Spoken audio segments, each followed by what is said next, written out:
Hello, I'm Kendra Von Esch of Shalom World, bringing you the news from around the globe.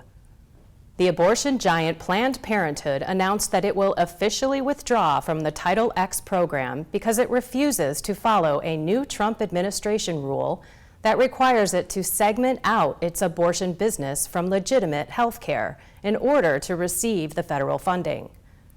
Planned Parenthood will lose $60 million in taxpayer funds, which will be redistributed to groups that engage in legitimate women's health care. Leading pro-life groups have praised the administration for prioritizing women's health ahead of abortion. Before announcing its withdrawal, Planned Parenthood and its affiliates had received approximately 15% of its annual federal funding from this program. Catherine Glenn Foster, President and CEO of Americans United for Life, said that Planned Parenthood is America's deadliest nonprofit, and the news that they're refusing to accept taxpayer funds to target vulnerable women is a good thing for women's health. Women deserve the chance to live empowered, full lives that are free from the harms that Planned Parenthood poses through abortion and abortion-focused services. On Sunday, during the Angelus address, Pope Francis said that prayer in adoration of God and service to others spreads the fire of God's love, changing the world one heart at a time.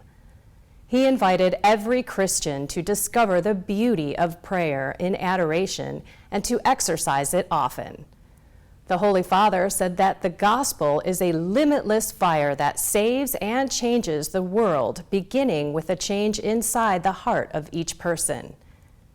He said it is good to say that we are Christians, but above all, we must be Christians in concrete situations, bearing witness to the gospel, which is essentially love for God and for our brothers. The Pope also praised the young people and organizations that help the sick, the poor, and differently abled, especially during the summer. A judge in New Jersey has temporarily blocked a law allowing physician-assisted suicide, which had gone into effect earlier this month. The law is being challenged by a Jewish physician, Dr. Yosef Glassman, who says that it is a violation of religious freedom protection declared in the U.S. Constitution. Dr. Glassman said that he is opposed to facilitating suicide both due to his religious beliefs and his profession as a doctor. He also has issue with the law's stipulation that a doctor who objects to assisted suicide must refer patients to another doctor who will help them end their life. He said that this law's demands on the doctors present not only a violation of the rights to practice medicine without breaching the fiduciary duties owed to those patients, but also violations of their First Amendment rights under the United States Constitution to freely practice their religions, in which human life is sacred and must not be taken.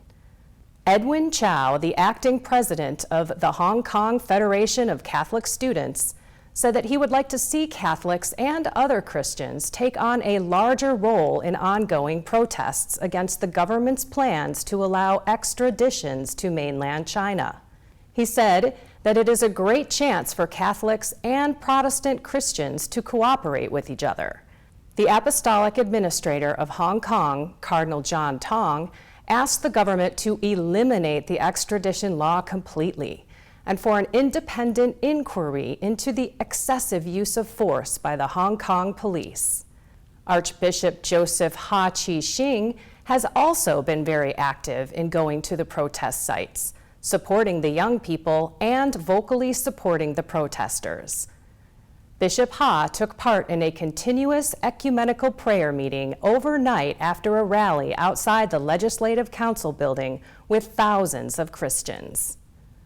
The Pope Francis hospital ship has arrived in the Brazilian Archdiocese of Belém and is set to sail and begin its work in areas of the Amazon region, which are accessible only by the river.